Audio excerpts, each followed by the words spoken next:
सूरह बकरा जे 30 रुकू जो तर्जुमो ॿुधंदासीं। बिस्मिल्लाहिर्रहमानिर्रहीम।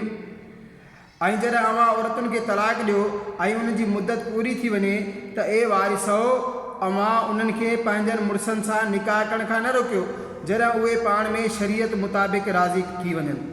हीअ नसीहत उनखे कई वञे थी जेको तव्हां मां अल्लाह ऐं क़यामत जे ॾींहं ते ईमान रखे थो।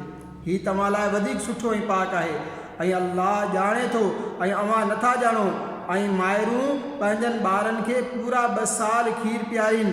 हीअ उन्हनि जे लाइ आहे जेको खीर पीआरण जी मुदत पूरी करणु घुरे थो। ऐं जंहिंजो ॿारु आहे उन ते दस्तूर मुताबिक़ औरतुनि जो खाधो पीतो ऐं पोशाक आहे।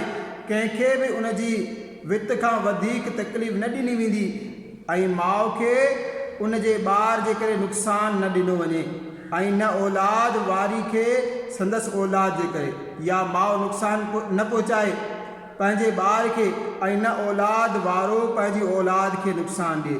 ऐं पीउ जी क़ाइम मक़ाम वारिस ते बि अहिड़ीअ तरह ई वाजिबु आहे।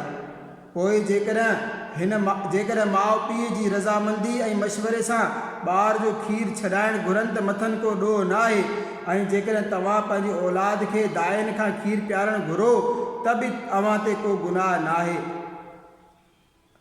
जॾहिं त अव्हां जेको उजूरो तय कयो हो सो चङी तरह खेनि अदा करे छॾियो। ऐं अल्लाह खां डिॼंदा रहो ऐं ॼाणो त बेशक अल्लाह अव्हां जा कम ॾिसी रहियो आहे। ऐं जेकी तव्हां मां मरनि ऐं ज़ालूं छॾे वञनि त उहे 4 महीना 10 ॾींहं पंहिंजे पाण खे झलीनि। पोइ जॾहिं उन जी इद्दत पूरी थी वञे त ए वारिसो औरतूं पंहिंजे मामले में शरीयत मुवाफ़िक़ जेकी फ़ैसिलो कनि उन में अव्हां ते को ॾोह न आहे ऐं अल्लाह खे अव्हां जे कमनि जी ख़बर आहे। अव्हां ते को ॾोह न आहे हिन ॻाल्हि में जो पर्दे में औरतुनि खे निकाह जो पैगाम मोकिलियो या पंहिंजे दिलि में लिकायो। अल्लाह ॼातो त हाणे अव्हां उन्हनि खे यादि कंदव। हाओ उन्हनि सां ॻुझ में वाइदो न करे छॾियो मगर अव्हां शरीयत जे मुवाफ़िक़ साणनि ॻाल्हि करियो ऐं निकाह जो मामिलो पको न करियो जेसिताईं जो खुलियल हुकुम पंहिंजी मुद्दे खे न पहुचे।